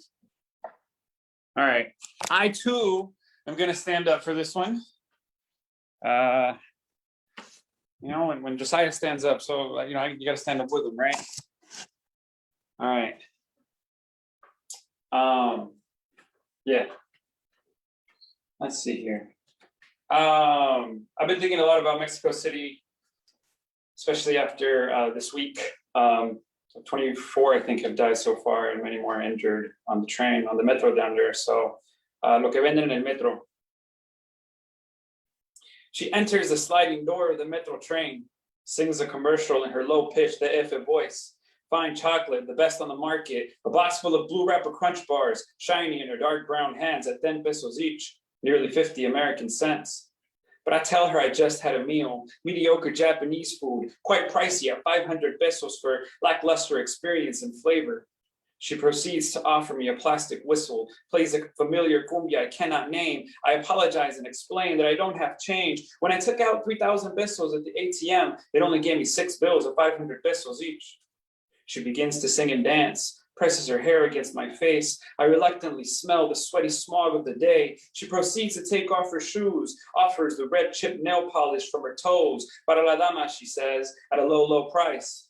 I lie to her that I'm single, untied and flexible with my love. She rips the skin from her neck down to her chest, rolls what she tears like an ancient scroll as if to insert in a tube container for art, advertises it as tasty, seasoned with the salts of the streets. Seasoned with the salts of the streets, soaked in the brine of filthy men who stare. Black blood drips down her torso. She notices the door is open, grabs her merchandise, and leaves. And then, I don't know if there was a, sorry, my computer turned off. So I don't know if, am I still on? All right, I got one more. Again, Mexico City, Lake Texcoco. Siglo XVI. Las compras del obispo eran fuera del lago, en el cerro, donde Vasco de Quiroga decidió fincar casas y el monumento al nuevo dios de los indios. Y de ahí se miró el drenaje, primero por los invasores, luego los habitantes, ahora los nativos. 21st century. When I arrive, I dip my feet into the non-existent lake, close my eyes and drown in the sound of automobiles, feel the breeze and smell the smog of the city that was once like Venice, then like Paris, now a heavily trafficked city, busy city, obese city, mile-high city, basin city, stolen city, thrice-founded city, 700-year-old city, 500-year-old city, 200-year-old city, indigenous city, colonial city, Gothic city, mestizo city, expanding city, centrally rich city, impoverished outskirts city, overpopulated city, powerful city, mega city, postmodern city, rapid industrialization city, third world city, always catching up city, polluted city, climate change city, dry city, drain city, sinking city, once like Venice, then like Paris, now with its own wheels, yet immobile, with the weight of itself to carry, as well as the entire nation, and it is tired and sweaty and dehydrated. Thank you. May 20th, go to Speak in Asholot. I'm going to feature. You can ask Josiah.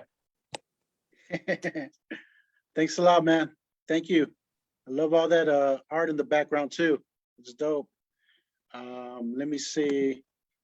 I got Matt Cedillo supposed to be up next, but I just want to make one last push for this raffle we're having. If you want to win a copy of Hombre Lobo, just send a private message to Viva Padilla. We'll announce the winner at the end of this thing. Is Matt on? Is Matt Cedillo on? I saw him earlier. Yeah. Hey, Matt. Yeah. Are you wearing Ben Davis or are you wearing yoga pants? I'm wearing Russell sweats. Okay. The mic is yours. Yeah, I'm also not in position. All right, so here we go. These are shorter and they're from my next collection, City on the Second Floor. This is City on the Second Floor. There's a city on the second floor, an international destination whose entrance is prohibited to all those appearing too poor for travel, where commerce crosses bridges of wire and concrete just above streetlight rises in economy of scale, where buildings and offices connect to disconnect from the world below. Here, in the space between worker and destination, conversation spins profit, and no one moves without reason, and no one speaks without purpose. Here, the word is still born a commodity, and the world dies anew. Here, working stiffs spend wages in cheap imitation of their own exploitation, arrogant, delusional, walking dead, laughingly dreaming of a penthouse suite they will never reach, while staring down from terraces towards the street below. This one's called Lady Winchester. There's no country for guilty conscience. Laughing, learning in summer near lakes named in remembrance of murder, the young in their way stand as living monuments to generations of forgetting.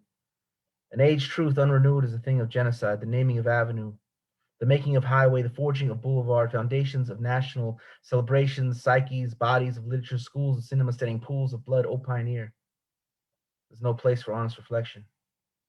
And I've therefore traveled north, towards doors and staircases that lead nowhere, filled with rooms that reach for the dead, passageways to escape the revenge. Once I read the story of Lady Winchester, building her mansion until the day she died. In her time, a marvel destination for escape artists, today sold as mystery to travelers and tourists, as curiosity as to what is past and passing, and they too stand in their way, as living monuments, in a home built by rifles, in the great American tradition known to run from ghosts. I have time for one more? Also short? All right, cool. This was called Post. That one was called Lady Winchester. This is Post. You know, it seems like just yesterday, municipalities raised cities, built nuclear family associations of sturdy pockets, chicken every pot, two-car garage, military expansion, a man on the moon and the finger in the butt, and tomorrow doesn't show up all at once, but when it does, liquidate the pension. Automate the factory, auction off the options. Don't worry about me. I worry free freelance contingency, smiling at your service to gig economy side hustle. Millennial post-industrial standard, hire me as contingent, fire me into a city I cannot afford to live in. Tell my credit score, better yet, tell me yours. Promise the world and show me the door. I was not born angry. I was abandoned. I'm your Velveteen Rabbit. The drying pain of Saturn eating his children, neoliberalism feasting on the marrow, the jobs of tomorrow, gone today, born sometime after the foreclosure. Tell me another for the fire. Tell me the one where I killed the economy.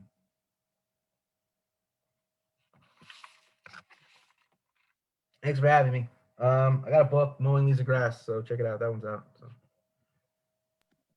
Thanks a lot, Matt. Thanks a lot.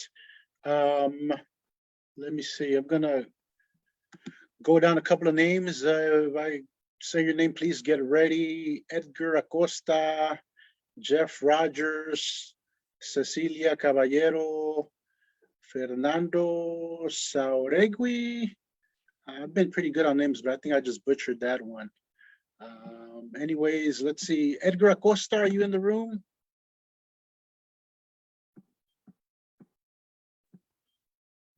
What about Fernando? Fernando, I don't think you're in the room. Nobody tell him I messed up his name. Jeff Rogers, I know you're here. Jeff Rogers, The mic is yours. Thank you very much, Nikolai. And thank you, Viva. Thank you, Dryland. Teka, it's fabulous to see you. Good to see Matt, Art, Cynthia, friends of mine on here. So a couple of years ago, I set myself a task, which was to engage race and more specifically whiteness, my whiteness, in poetry without writing bullshit. And it's not for me to say to what extent I've been successful or failed in that endeavor, though I am gratified that Teka published one of my efforts in that direction at Public Intellectuals. It was called Mark, Hank Aaron, and the Skinny Honky. However, it's too long to read on an open mic, so I'm gonna read another more recent effort toward that task. This is called The One You Can't See in the Dark. I was happy to have a Black friend, proud of it even. I still remember Charlie, his oval face, dark skin, beautiful smile, easy and open. I knew he liked me and he knew I liked him, and we both knew both those things. I met him at Ponderosa Steakhouse, junior year in high school. We washed dishes, bussed tables, flipped steaks together. Pondo, as we called it, on Grand River in East Lansing, was a sort of United Nations of surrounding high schools. Dave and I went to East Lansing High. Kendra and Colleen went to Okemos. Karen went to Perry. I don't remember where Charlie went. We were mostly white, maybe all white except Charlie, but Charlie was cool. Cool, but not too cool. He blended right in. Weekends, often, someone in the group would invite the rest out to some party in their neighborhood or small town, Lake Lansing, Bath, Mason, or Dansville. We'd meet their friends, family, see their houses, see where and how they lived. So this one night, early summer, warm out, I brought my suave friend Frank from ELHS out to one of these parties to meet the Pondo crew. A cul-de-sac. Cars lined the street on both sides. We walked toward the beacon of the open garage door, keg inside by the two-step concrete stoop. Voices and light and music spilling out, fog hat or sticks or rush. People in knots on the driveway or seen through open curtains into the living room. The high babble of blended talk and laughter. Heads bobbing to the throb of rock and roll. As we came up the driveway, we met a cluster of Pondo friends. Charlie was right in there. I was happy to see him. I felt cool, like the guy who knows everybody, a bridge between nations. This is Frank from EL, I told him. Frank, this is whoever and whoever else and some other. Then I said, that's Charlie. He's the one you can't see in the dark. There was that pause of a thing before it drops. Then everyone laughed. Charlie laughed, I laughed, Frank laughed.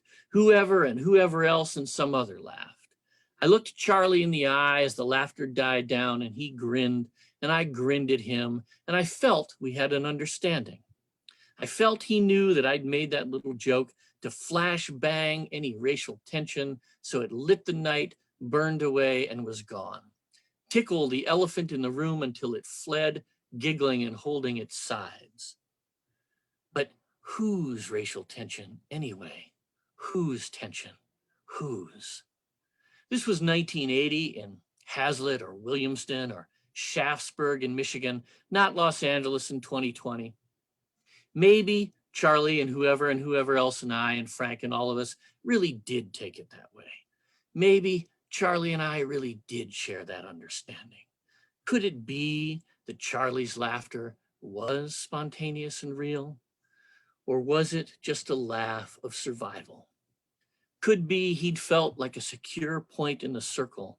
Then I slammed him in the chest and thrust him outside, so he stood there alone in a white spotlight, ringed by white teeth, all pointed at him. Thank you. Thank you, Jeff. Thank you for coming. I hope you come back. I hope everybody comes back. Right now, the next reader is Cecilia Caballero. I'm pretty sure I saw you earlier. Yeah, I'm here. Yeah, thank you. Let me turn my camera on. Hi, it's good to be here. My first time reading here.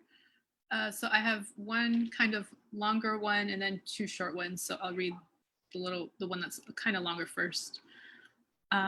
It's called Grab and Go. They give us food here. My mother always taught me to look inside the clearance bin at grocery stores.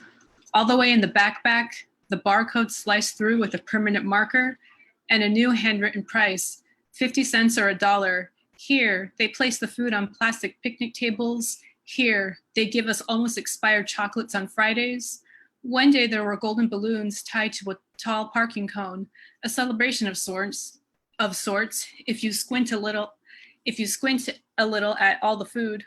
One day I took a frozen tray and bit into a cheese ravioli before I noticed a dark mass multiplying like a tumor across my fork and down my throat from the bits I already ate. I spat it out and went back for more the next day. I wear a mask the color of my mother's hair that I bought at Smart & Final around the corner. Did you know there is a national coin shortage? I saw a sign there at the register. What do the people living at the park do now? An economy that saves lives with the currency of coins. A viejita in front of me pushes an empty baby stroller for her food. A viejito holds a dandelion yellow bag from Forever 21, and we push and pull our food back to our familias. A jacaranda petal falls into a curl of my hair, inside my bag, and the cement. The trees are not surprised to see the sickness. They observe how we gather food now. I walk, and a man inside a truck who looks like my father slows down, leans over, demands, ¿Dónde vas? I grab and go, a prayer for protection. My mother taught me this too, a desperation that usually doesn't work, and the trees know this too. My mask cannot deter men like that man in the truck, like my father, and probably your father too. My mask, my sweater, my food for my child, the man's breath and his threat is noxious in the air. See how it binds with the smog from the freeway, lifetimes of soot within my lungs, the bronchioles, pulmonary veins, the diaphragm a container for both lungs and grief. At home, I close the door to the world and we feast on little pouches of cold baby carrots, fresh apples, hamburgers with too much bristle and grease, cheese pizza smeared with thick hydrogenated oils that the tongue cannot wick away from the mouth, cookies, cakes, and rotten raviolis. These become parts of my son's new cells, the lining of his tissues, the marrow of his bones, producing platelets and pleas to live another day, because a brown boy almost his age was shot in the back a few years ago, just down the street. A police officer did it. He is alive. The boy is not. But they don't know that my son's blood produces pandemics too. Can you hear it? When the bones release blood, it is like a boiling. The next day I'm on the sidewalk again, lined with purple petals of possibilities. The jacaranda taught me this. My second poem is called Policy. I went on a Monday and there were many boxes from the food bank there. They said, do you want it? And I said, yes. And I looked and said, I will take this one. It was the lightest box. And they said, no, you can't take just that. You have to take all 3 boxes, vegetables and fruits and meats. I said, well, I can't carry all that. And they said, okay. And I left all that food there. And I wonder where it all went. And don't you ever wonder how policy looks like police? My last one is called, I saw a man walking at Hollenbeck Park. I saw a man at Hollenbeck Park. I saw a man walking his dog with its manicured fur and its manicured nails that did not clack, clack, clack on the concrete. I saw a manicured man walking his manicured dog with a shave and sunglasses that shine like a star. And I see another man walking at Hollenbeck Park. I see another man who wears no shirt. He walks to the water fountain, but does not drink, does not taste its coolness. He positions his head over the faucet and runs his fingers through his hair. There is no soap, but he washes himself. The manicured man does not look at the man with no shirt, the man washing his hair, with his fingers over the drinking faucet at the park.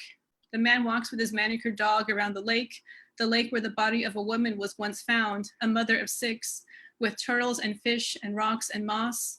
But there is still life here too. He does not see, he walks. I saw the manicured man, but he did not see me. He kept walking, the man kept walking. He does not turn his head to look, but I did, I see, I saw him and the man with no shirt who closed his eyes and washed his hair clean in sky and sunlight. And that's it. Thank you. Gracias, Cecilia. Is either Brenda Vaca or Jennifer Cañas in the room? It doesn't look like it. Okay, so next we're gonna have Ronnie Armas. Are you ready? Yes, give me one second to pull up my piece here. Buenas noches, muchas gracias. How's everyone doing? So this is an ode to Gen X. Gen X was fighting a battle at home and on the streets. We had to fight the battle on friendly soil, on our home turf. We had to fight the definitions, and we had to fight our own programmed insecurities. The war was a personal one. External burdens came from local police, from society, from schools, and from a government that was hell-bent on scapegoating poor communities of color. We had to go inward. We were constantly being told that we were worthless, that we were lost. We had to find meaning within ourselves and find our place on the outside. I remember having air raid drills in elementary school. We had gangs, civil unrest and riots. We had parents that were working 2 and 3 jobs. We had standardized tests and no innovation, yet plenty of tradition. We had it all on the macro and micro, daily. We were formed by daily struggles, especially those who were first generation and poor. No other generation has gone inward in the same way.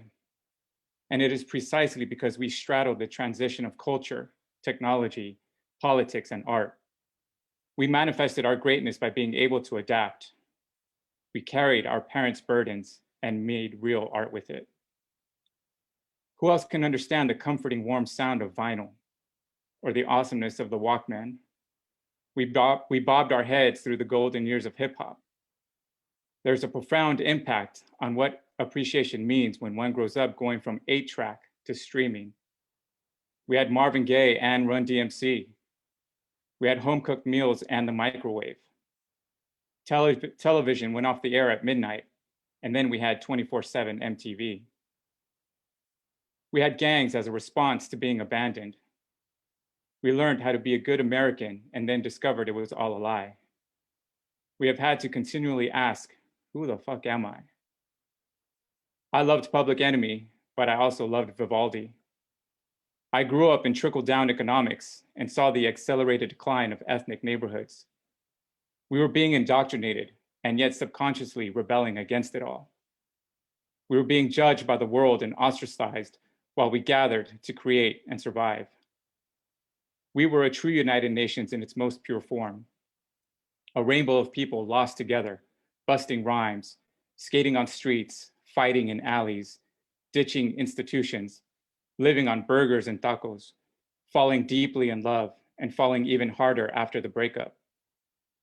We were writing poetry, arguing with teachers, sneaking out at night, drinking way too young, and having no idea what the word future meant. We were a giant gang fighting to be acknowledged as being worthy of existence. We lost many on that journey, but many are here and now, and they are keeping the rest in check. We were the apparent lost generation, but only when we are lost can we find ourselves, and we did. Thank you. Thank you, Ronnie. Thank you very much. I deeply apologize. I think there was 2 more people that were on the list. We're not going to be able to get to them tonight. Please, those 2 people, send me a private message and I'll make sure you guys go on early on next time. While we get ready for the raffle, I just want to go ahead and invite everybody to unmute yourself and give everybody a round of applause. It was a great, fun night. Yeah. Oh. Yeah. Thank you, Alan. Thank you, Briana. Thanks, everyone. Thank you, Teka. I would especially want to thank everybody that that's here from the East Coast, because it's hella fucking late over there. Thank you. And remember, we're going to be doing this again next month, the first Thursday of every month. Viva, who won? Okay, so we're gonna do the raffle right now, and if you're here, you get to win, but if you're not here, you don't get to win. So let's see. Let me share my Wheel of Fortune here. Okay, can you guys see that? Okay, here it goes.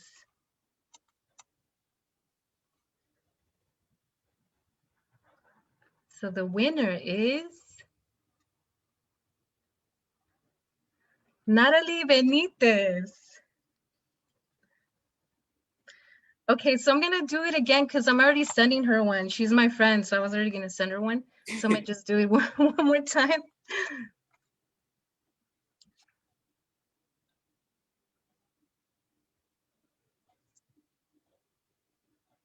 So the winner is Leticia del Toro.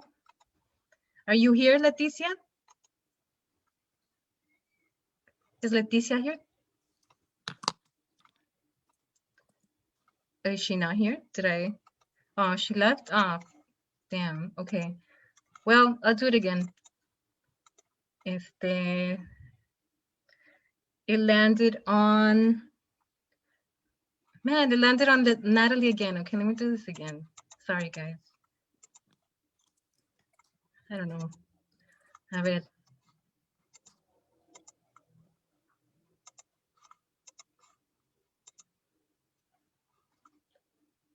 Pancho Pantera. Is that person here?